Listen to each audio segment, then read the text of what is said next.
Welcome everybody. We have a great session in store for you today. And so to kick things off, I guess I should introduce myself. So my name is Amanda Mottershead. I'm a young and emerging evaluator from Australia.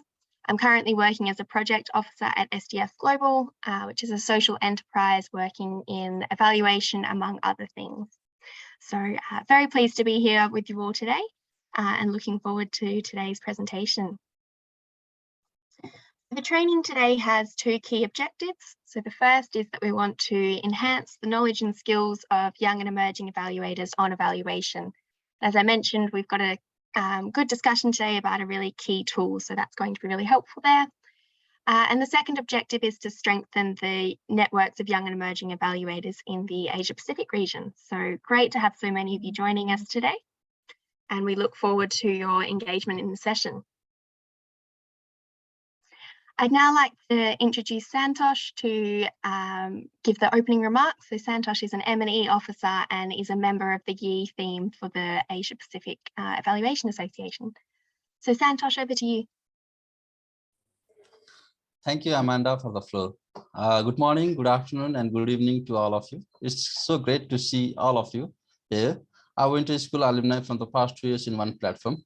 Our Evaluate Global Chair, Gabriela Renteria, is ready to walk you through different journey of evaluators. And of course, if you remember, Amanda Mottershead was one of the resource person for the Winter School December 2021 and is currently working as a project officer in SDF Global. Thank you, Gabriela and Amanda, for joining us today and looking forward to learn something from you.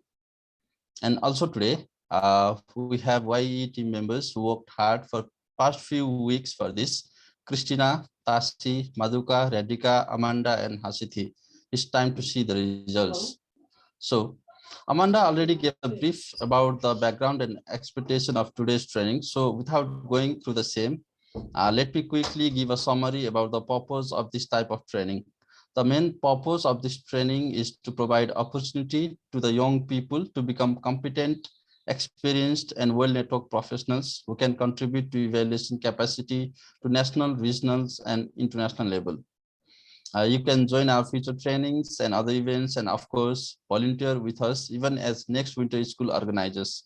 So join us, strengthen your network, build your capacities. I assure that it will be a great experience for you. So thank you all, and once again, welcome to the follow-up training of the Asia Pacific Winter School. Looking forward to your support for the session. Amanda, over to you. Great, thank you very much for that fantastic introduction, Santosh. Okay, so next I'd like to introduce our presenter for today. So as Santosh mentioned, we're very lucky to have Gabriela Renteria Flores join us today. So Gabriela is the chair of the Evaluate Global Network. She holds a master's in development economics from the University of Göttingen in Germany and a bachelor's in economics from the University of Guanajuato in Mexico. She's also working as an independent evaluation consultant.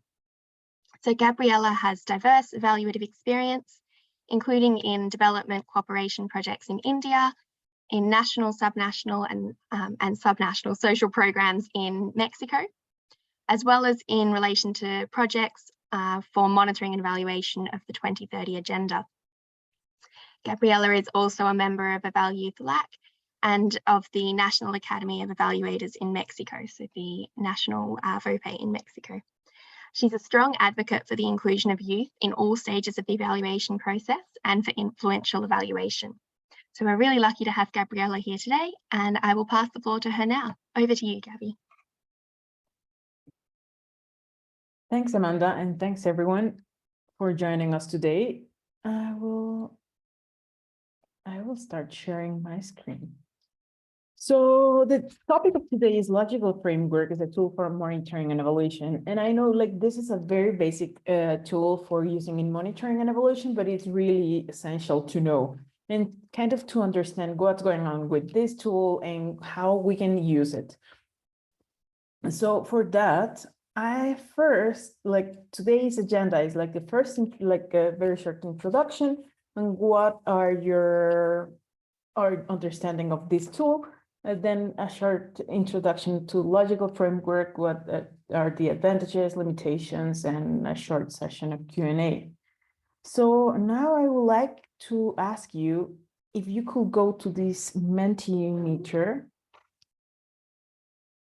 Yeah, I will copy paste the link also on the chat.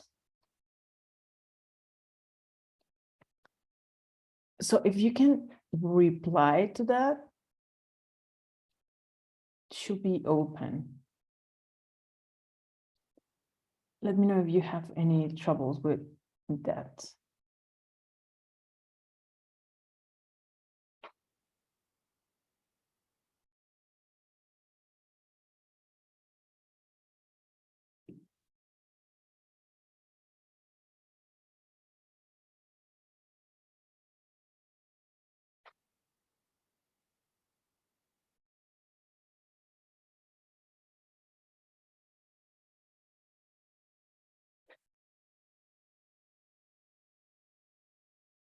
So this is our first question. Have you ever heard of the logical framework approach? And I see that most of you have heard and have used it normally in your work.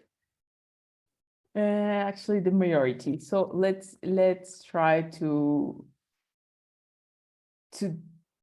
see what can we learn, or what are your questions regarding this tool. Oopsala. And now, if you can see, the second question is, since most of you know what's have used logical framework approach or know, please share like what is this approach for you, or what's your understanding in just a few words.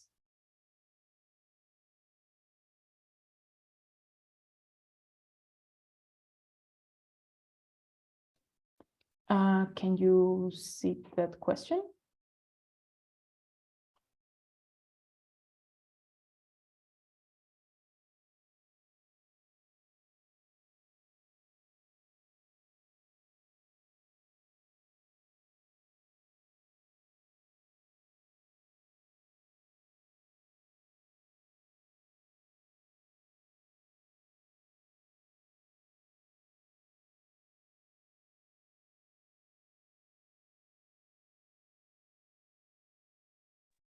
Systematical evaluation, I like this.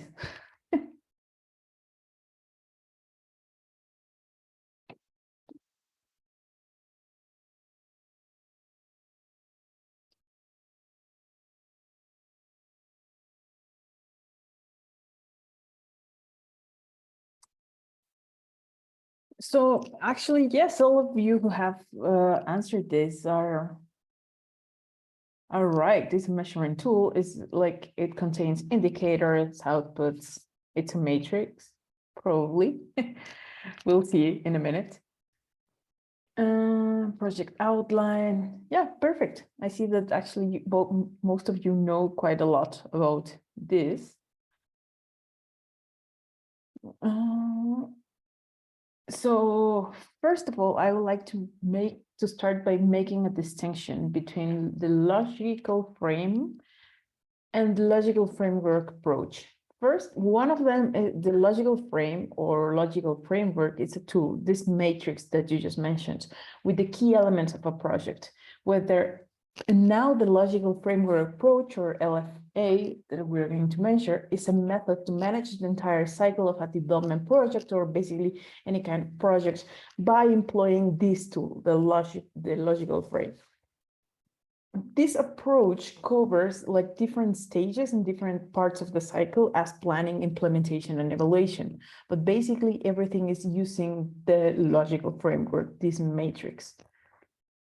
What's a little bit of history, and maybe like, since not most of you know what all of this is about, maybe like the history could give you like a hint why it's this tool as it is. First, we can distinguish several ways on this approach. First, the first wave was the beginning. This approach was originally developed by the military planning in the USA, and then it was adopted by the NASA. So as you think like this, these organizations are quite structured, and it was a good way to start, right? The planning. Then USAID, this development agency, started using this approach and developed it a little bit further at the end of the 60s and beginning of the 70s. It's quite of a debate there.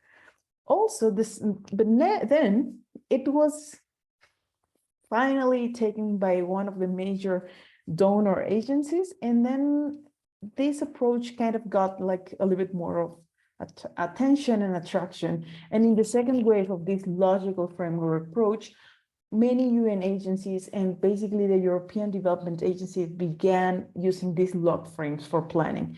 In particular, the German training institution promoted this zielorientierte project planning, that it's like objectives-oriented project planning.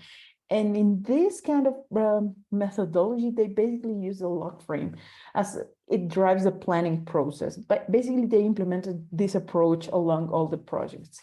And then it was also taken by the Danish International Development Agency, but the Department of International Development of the UK. Basically, these two last ones included a stakeholder analysis to include that it was included in the log frame. And then later on in the 90s, the World Bank, the Swedish International Development Cooperation Agency, the European Commission, the OECD, and larger international NGOs adopted this approach as a way of planning and as a way of kind of systematizing these big projects. Why? Because it provided like a good basics and a good understanding and this common ground for all the projects. Basically, with this kind of tool, they seek that the effectiveness of official assistance was the focus. And now, like, that was like the way from how the history of the approach was. But now, like, let's look at the matrix. Why this matrix was developed? So basically in development cooperation, this metric, this logical framework was used to avoid some frequent problems in investment initiatives in different kinds.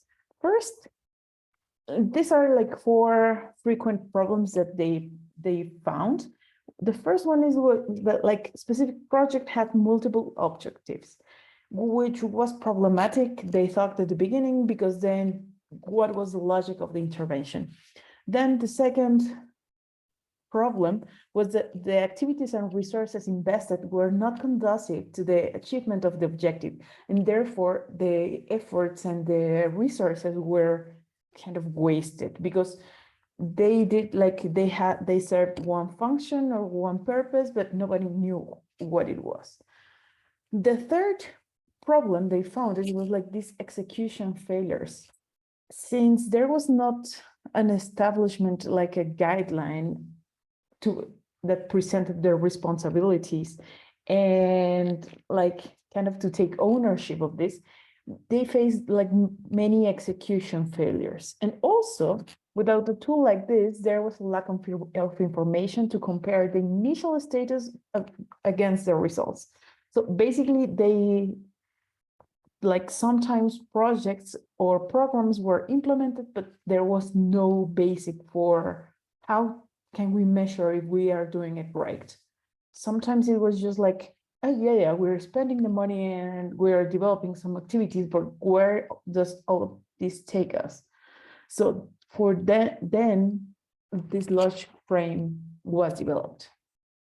This logical framework matrix is a planning tool consisting of a 4x4 matrix, which provides an overview of a project. It is a useful source of information for planning, design, monitoring, and evaluation. And why for all of this? Because as we know, like this tool is helpful because at the planning and design phase, it kind of gives everything that it's in the minds of the people implementing the program, how it should work, and what is the goal, what is our objective of using this. Monitoring, because it also includes some indicators, and we can monitor and track how are we doing it. And also in evaluation, it's useful because it provides evaluators a good basis to understand the project or program, to understand how it has been measured, what's a little bit of the logic behind. This matrix has 4 levels, though, and we can read it like from the bottom to the top. First, some activities are developed and these lead us to outputs. These outputs are there, and then they serve a purpose. And this purpose actually has a major goal that contributes to it. And we'll look at this later, a little bit later. Some of the characteristics of this matrix is that it provides a common understanding in different environments. Because like now I'm in Mexico, for example, and I work as an independent consultant. I've worked for the government. And if I see this, I know what is going on there. And all of you who live like from another part of the world, if you see this, you know what's in there. So it actually gave us a common understanding in different environments. And like I worked in governments and NGOs and like different backgrounds, and all of us know that this tool, it's as basic as we might think, but that it's a powerful tool, and like it summarizes the relevant information of a program or of a project, because as you see, it's very structured, very systematic. This is an instrument for monitoring and evaluation, as it establishes indicators to track the performance. One of the characteristics of such matrix, of this logical framework matrix, is that it provides clarity on the objectives and how to achieve them. This matrix has like 4 levels and also 4 columns. The first is like the project summary, then the indicators, how to measure what we've established in this project summary, the means of verification that are actually, how are we going to measure the previous column, the indicators, and then the last column of assumptions and risks, what we assume must happen, so like all the levels of our intervention actually are fulfilled or achieved. In this sense, if we look at the column, we see a horizontal logic, meaning that we have a goal or purpose and or like some objective, and then we have an indicator to measure exactly that. Then we have the means of verification that actually provides information about the indicators and the assumptions and risks that are aligned to this project summary. And this is the horizontal logic. So everything should make sense in that level, meaning that we cannot have, for example, a goal indicator at the purpose level, because it will not make sense. Why will I have an indicator in the purpose level if I want to measure the goal? And what's the vertical logic is actually just this, that we do some activities to reach some outputs which serve a purpose and which have and contribute to a larger goal. That's like kind of the vertical logic and horizontal logic. Now, how to construct a logical framework matrix? First, we need to establish the intervention logic, and that way it's very useful for planning and design, because we actually kind of draw how our intervention we want it to work and why. Like here we have the 4 levels I've been talking about. First one is a goal, is a higher level objective towards a project or program is expected to contribute. Here I want to mention, like, it's expected to contribute, not that the goal has to be reached by this particular project or program. Then I name it here purpose, but sometimes in the literature you can find this second level named as outcome or as objective, but it's basically the same. Is the effect expected to be achieved as a result of the intervention, just as a result of this intervention? And the outputs are the results the intervention should guarantee. Like I read in like one article, that is what we can attribute to the project manager. These results are actually what we can manage. And the activities finally are the ones undertaken by the intervention, meaning a project or a program, in order to produce the outputs. This logical framework has this linear causal relationship. First, we have some inputs, which we do not touch them in the matrix, but we have some inputs that we need them to reach, to do some activities. And those activities actually reach some outputs, and these outputs have a purpose, and the purpose contributes to the larger goal.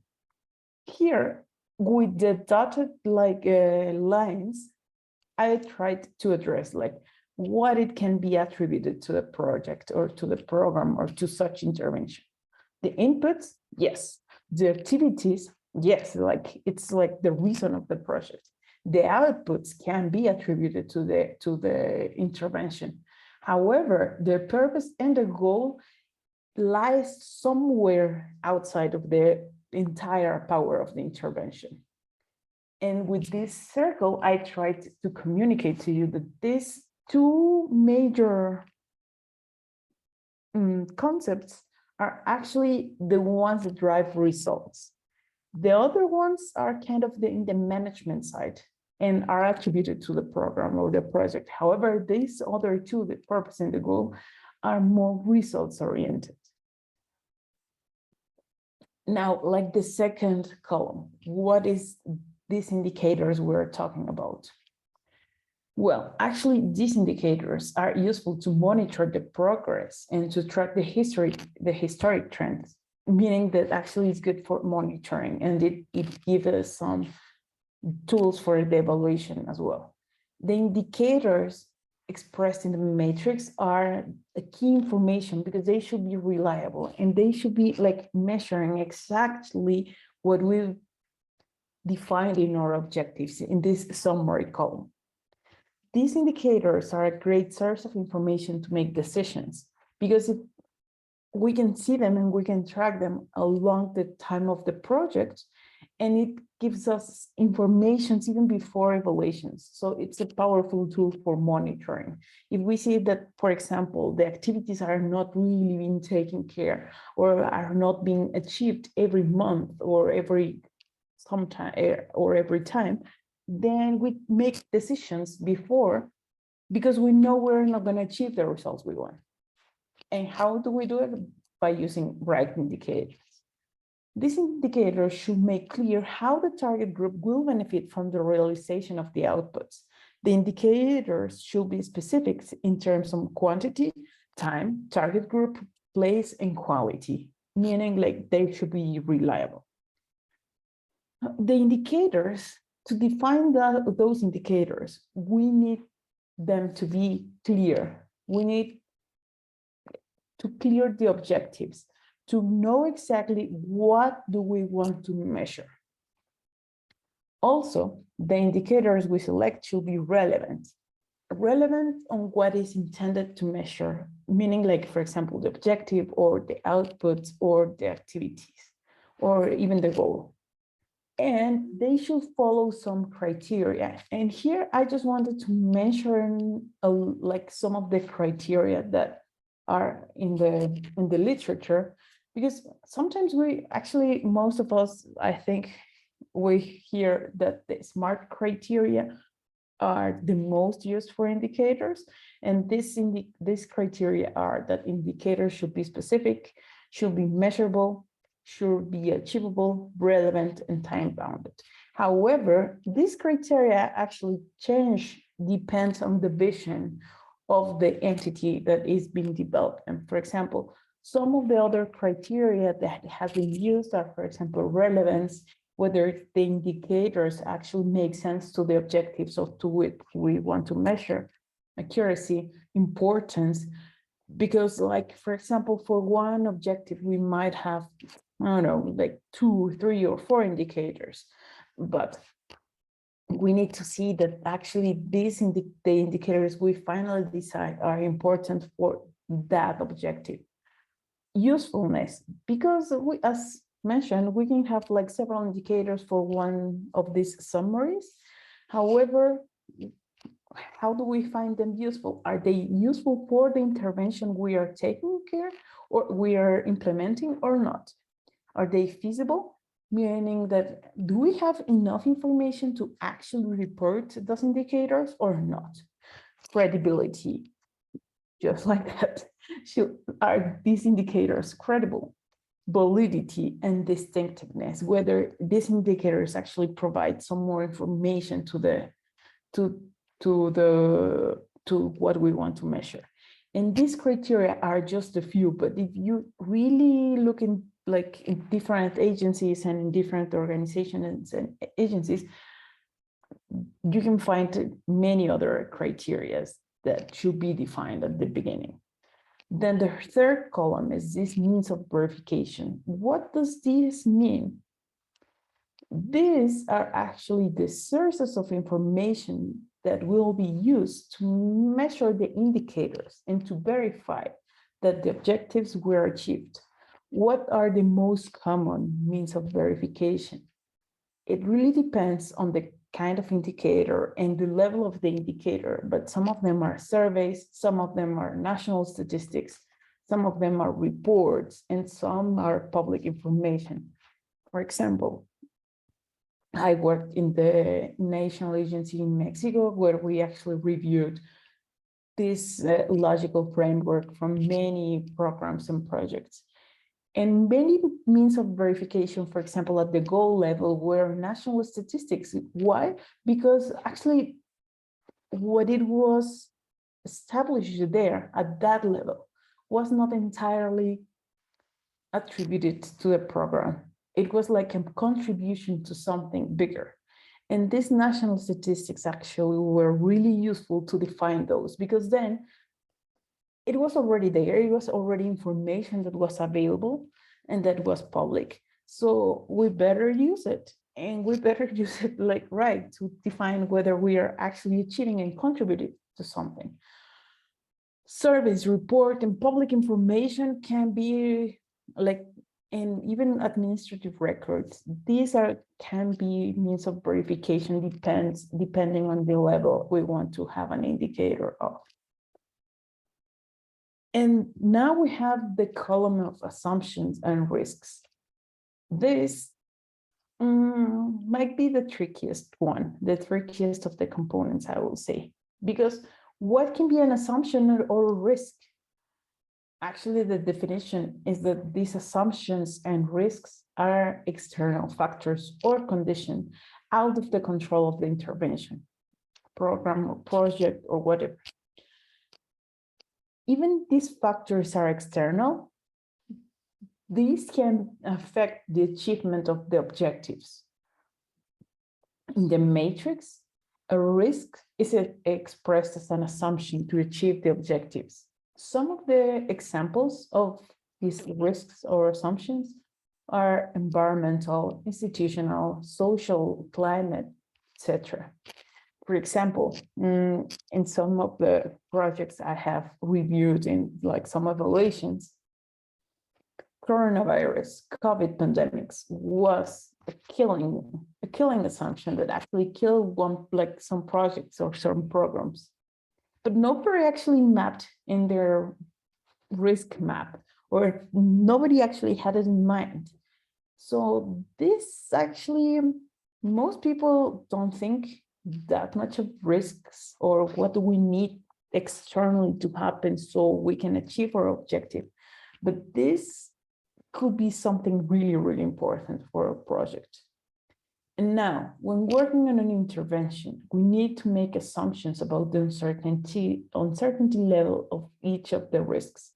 It is important that the risks and assumptions are made explicit so the decisions or action can be taken if necessary. But how to include an risk or an assumption? Here, I found this really good algorithm by ETAT in 1996. It's just is this external factor important? If you say, well, it's out there, and maybe it might not be that important for my project, but everybody's mentioning it, then do not include it. If it's not important for your project, even if the whole world is talking, but if for your specific project is not important, then do not include it in the log frame. If this external factor is important, then will it be realized? If it's almost certainly that it will be realized, then do not include it in the log frame. It doesn't make sense to have it there. If it's somehow likely, then include it as an assumption. If it's very unlikely to happen, then we must ask us another question. Is it possible to redesign the project in order to influence this external factor? If not, then we mentioned this is a killing assumption. Then this will kill our project, and our project is actually not technically feasible. If it's possible to redesign the project in order to have some influence on this external and important factor, then we need to address it and actually redesign the project and add activities or results or reformulate in some way, because then it's a very important risk that we need to consider. So for some, like for the ones of you who have not seen this logical frame, I found this example of the tools for dev that is a good source of information for development projects. And now, like how to read this thing. First, from the bottom to the top. So the activities here are distributed 500 reading at home kits to parents of children attending summer camps. And then this activity number 2 is related to the output number 2. 500 parents of children in grades 5 and 6 with low reading proficiency help their children read at home. Now, activity 1 is run 5 reading summer camps, each with 100 grades of 5th, 5th, and 6th students who have low reading proficiency. And then the output related to this activity is number 1. 500 grades 5 to 6 students with low reading proficiency complete a reading summer camp. Why it's important to link the activities to the output, because then we know kind of the causal relationship that is linked. In these two outputs, we can have several outputs, but we must have activities related to them. And these outputs,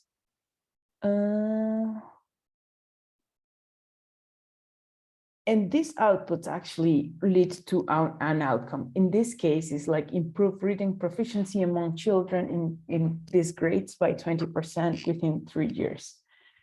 And this outcome actually goes to the goal and like contributes to the goal. And this is like the 10% increase in the number of grades 5th and 6th primary students continuing on to high school within 3 years.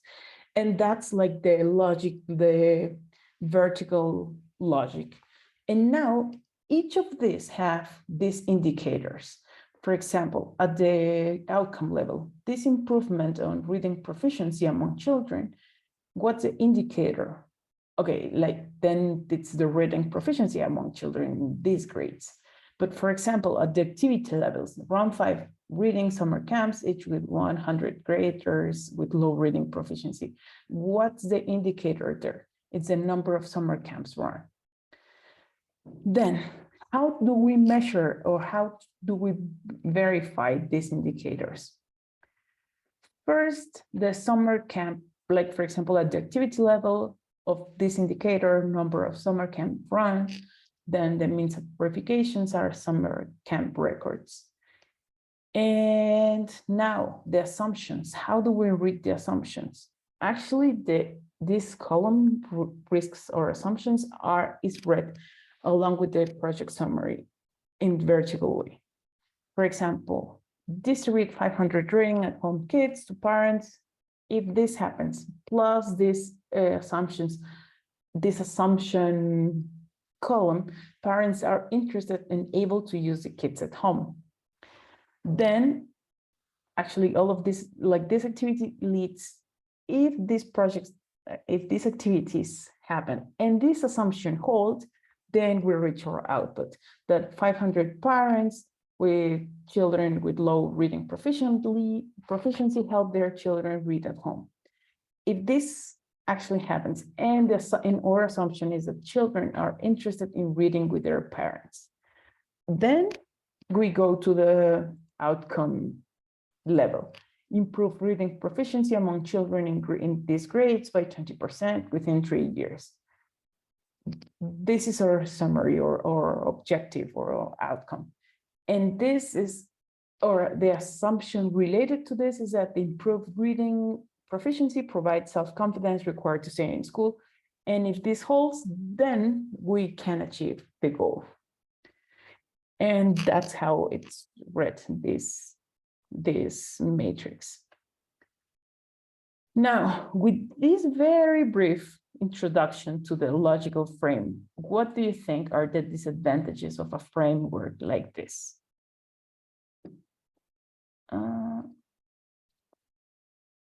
Sorry, it might have been like really quick.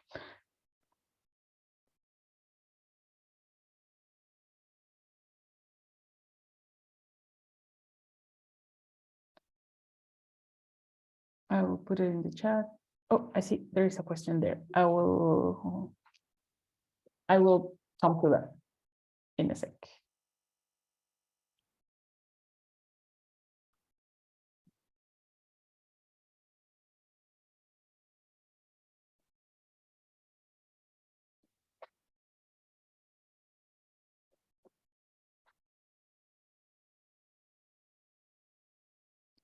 What do you think are the disadvantages of a framework like this? You can also go to Menti and use the code 85054924.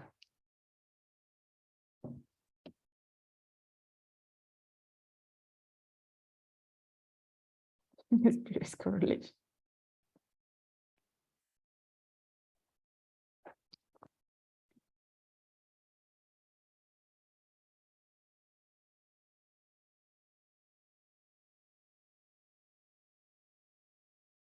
Assume linearity.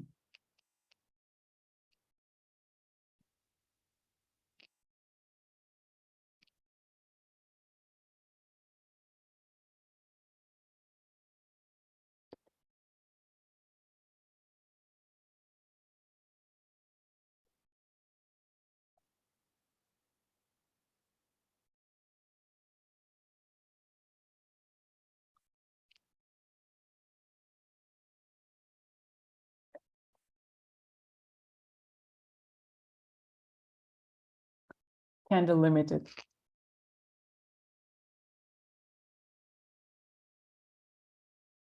Oversimplifies, requires linear logic.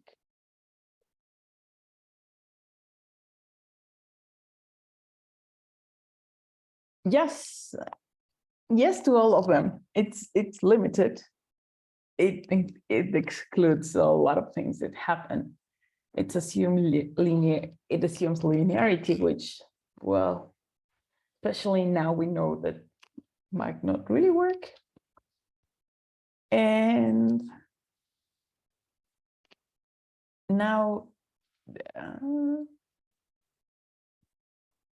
there's another question in that Menti. Can you see it already, or?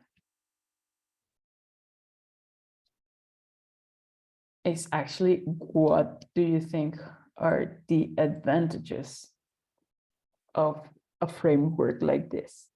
If you think there's any. If you don't think there are some advantages, then just type there nothing. There is nothing good on this.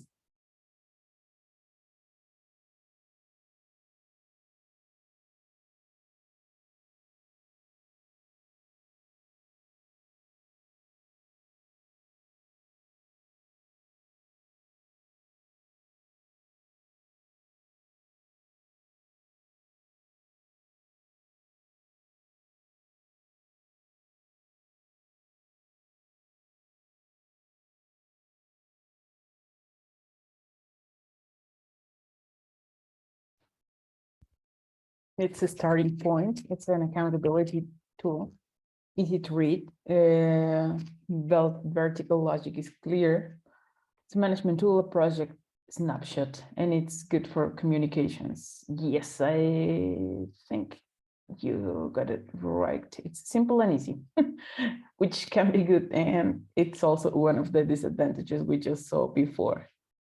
Yeah, thank you for your participation in there. So I agree with all you have mentioned, and I also had some of the disadvantages. It's very abstract. The visibility, how to do it. Sometimes linear logic is not that easy to identify, or actually the world is not linear. It's kind of complex. For example, we just saw, we just lived pandemics, right? It's not like a linear process. It's problematic if the intervention has more than one purpose, because like technically it only requires one purpose. And then following this logic, we need to define the activities that lead us to the outputs and the outputs that lead us to the outcomes. But how do we define how much is enough? How many activities are enough to achieve this output? How many outputs do we need to achieve this outcome? This is actually not a disadvantage, but it's not a substitute to other analysis. And sometimes it's taken as a substitute to other analysis. Sometimes it's actually just this tool is the only one that is presented. And one of the disadvantages is that we think and we assume this tool, it's helpful for the planning and design, but actually sometimes it's not defined at the beginning of the intervention. So what's the sense of having it then? Like if we are already doing things and we're probably doing many more activities, how to know what to include in the matrix and what not? Some of the advantages, and you just mentioned most of them, is like it's very schematic. It's like in one snapshot, you can actually kind of think about the entire program. It's a brief overview of an intervention and all the key components. You know, actually all the activities that should be taken are delivered, and all the outputs and outcomes and the goals. It's a good tool as it forces you to define indicators for each of the things you're planning, like as a key component. And why this is good? Because sometimes if we actually develop, for example, a concept node or the plan of a program or a project, sometimes we explain in a extensive document, what is it about, etc., and we kind of provide the logic of the intervention, but we don't know and we do not define indicators. Because why? And maybe sometimes we define the indicators that we think like is in general, but not like for a specific purpose. So this is actually really good for this. And it sets a framework for monitoring and evaluation where plan and achievements can be compared. It's useful to design an intervention. Now, like this was like a very brief short and like introduction to this logical framework, because actually each of the components could have like, we could be talking about them for hours and hours. But now I would like to, but first I would like to mention, yes, this is very simple tool. It's very like, this is the starting point. I have to confess, it's not my favorite. However, it's very useful because it's being used in many organizations. And I've worked, for example, with NGOs, that the first thing that the donors require to them is like, what's the logic of your program? What's the logic of your intervention? And can you provide this matrix so we know and we can monitor and track? So it is very basic. But sometimes we need to know these tools because they are useful in the real world. Even we know the disadvantages. It's good that we know the disadvantages so we actually can take care of them and develop other tools for monitoring and evaluation. And yes, I've been working like for different organizations. And I found that this tool has been quite actually useful for my professional career, because just knowing how it's working, how to design one, it's a good starting point in evaluation, and to kind of try to understand and to get the first indicator of how a program works. And it's also a good proof of the M&E learning of the people that is designing the project or the program and implementing it. So now Q&A, and I see that there was one in the chat. What's the difference between risks and assumptions? They are not the same. Yes, that's true. Actually, they are not the same. I just presented it in a column that it's kind of the same, because in the matrix, we actually need the assumptions. This column is for assumptions.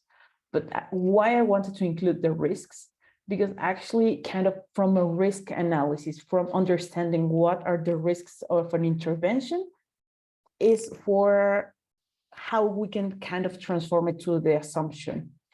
And then actually we need to assess whether these risks are likely or unlikely to happen. And then we know that whether it has an impact or not. Like, for example, if we need to assess the risk, is this risk important? Is this risk likely to happen or not? And then we decide, okay, if it's a killing risk, and if we know that happens, then it will kill our implementation or our project, and that it's not going to make it feasible, then we might think about it. But if we decide to include this and have a clear understanding of the risk, then we make it we transform it to an assumption and then include it in the matrix. And here, can we say that log frame is the tabular form of a theory of change? Actually, thank you for bringing theory of change. No, actually, there are quite some differences between a theory of change and the log frame. First, the log frame, and this is one of the disadvantages of one of the critiques as well, is that the log frame always starts the analysis when thinking about the problem. And for most people, and there's like this line of thought that says we cannot start actually thinking of an implementation of a project with one problem in mind. But yeah, so the theory of change actually is a little bit bigger, because it tells you why things change and how change happens. And if you see, for example, in this log frame, we actually don't know how change happened. It's a very systematic, just like one group activities, then this leads to the outcome. But how and why all of these activities leads to the outcome, we don't know. And actually the theory of change is a little bit bigger in that extent. And for example, the theory of change actually show different pathways that that lead to a change, whether and when this log frame actually only shows only one way and only one path of change. And this theory of change, it gives you the big picture, including things that are not strictly related to the project. I don't know, like for example, some environmental issues that we cannot control, and it's made like more explicit, and it's not only on the assumptions part, because sometimes these issues that are external issues presented in the theory of change do not make to the assumptions column in this log frame, because this log frame is very systematic. And it's very just like one or two assumptions, and that's it. The theory of change represents this model, like with different pathways, and provide different explanations and hypotheses of different relationships between all the interconnections that are there, when you see like the log frame is very linear. So I would not say that the log frame is a tabular form of a theory of change. I would say like the theory of change is like a bigger tool that includes different pathways. It explains why and how change happen, and it includes like other external factors. How often can we revise the log frame? Depends. In 3 or 4 years projects, it really depends. It really depends, like, for example, if the context changes, and I mean, if everything is kind of the same at the beginning and somehow at in the middle and then at the end of the intervention, but as I experienced kind of normally annually, it could be, but it really depends. For example, in a short project, it can, like I've seen that some people revise their log frame every 6 months, but yes, normally annually, but it really depends. What is the difference between a large outcome and impact, or these terms are interchangeable? Normally we call it impact to the goal, and the outcome here is kind of in a different level. The outcome contributes to the goal or to the larger impact. The terms that usually are used as like exchangeably is like the outcome and the objectives, and this outcome or objectives on purpose.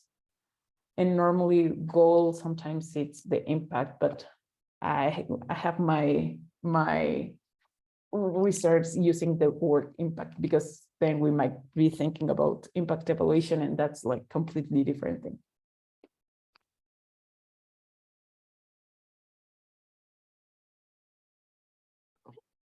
That's great, Gabby. Thank you so much for answering those ones. I see we've just got one more come in from Emil that says, how do we take into consideration the confounding factors which also contribute to outcomes? Actually, here we kind of don't have this page because it's like this very structured, just is like the outcome of the program. It's just one outcome. And that's why I mentioned like it's problematic. For example, even when one project or one program has like more than one outcome or more than one purpose, we cannot really include it in this matrix. Yes, depending on the monitoring results, the log frame can be changed when it's required. If like there are changes in the context in the environment, normally people revise it like annually or every 6 months, as mentioned, but it really depends in context, how are the results, and how is the project term. Great, thank you so much, Gabby, for those helpful answers and the very helpful presentation. I know I learned a lot, so I'm sure that everybody else did as well. We may have time for one more question if anyone's got anything they want to pop in the chat. Otherwise, we will move forward to wrap things up.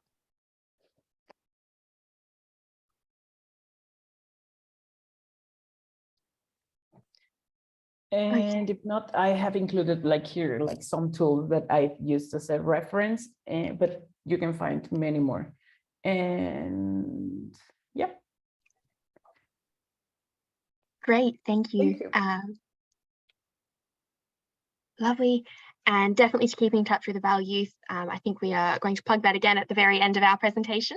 But thank you for sharing those contact details as well, Gabby. Okay, let me just get this set up. And it looks like we covered most questions. So just a couple of votes of thanks in the chat for you there, Gabriella. Okay, now next off, I think we wanted to take a quick group picture of everybody. So if I can get you all to turn your camera on just for a moment, and we'll get the tech team to turn off the spotlight and we'll do a quick group picture.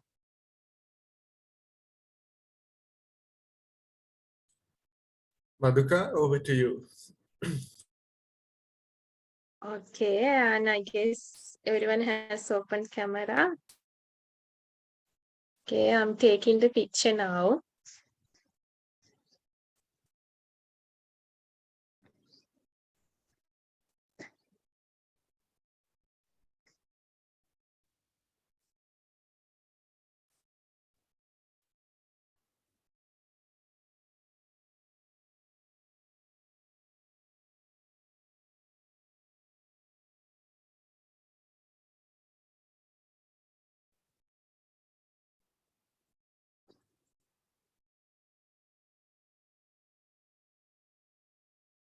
Thank you. Great, thank you everyone, and thank you Maduka for capturing that. We're really happy to have everybody here, so great to be able to capture the event. Okay, and then let me just get back to my slides. Okay, so with the group picture done, I now want to pass over to Christina for the closing remarks. So Christina is a PhD candidate at Deakin University. So the floor is yours, Christina. Thank you, Amanda. And with that, we come to the end of the second follow-up session for the winter school participants. And a big thank you for Gabriella for that insightful and informative session. It contained pragmatic insights for all of us to become better evaluators. And as you might already know that she is based in Mexico, it must be pretty late there now. So thank you for your commitment despite the differences in the time zones. Also, thank you, Amanda, for being a moderator today. Thank you to all of the production team who were behind the scenes.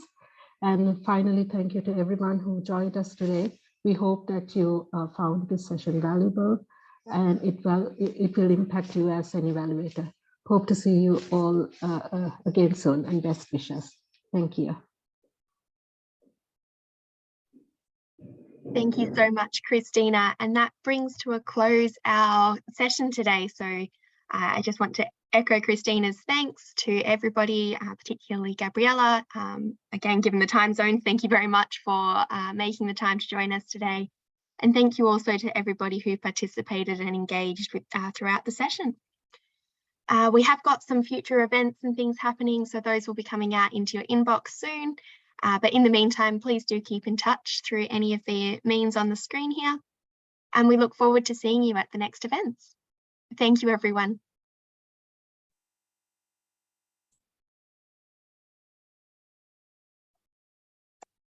Thank you all. Thank you. Thank you, Amanda. Thank you all.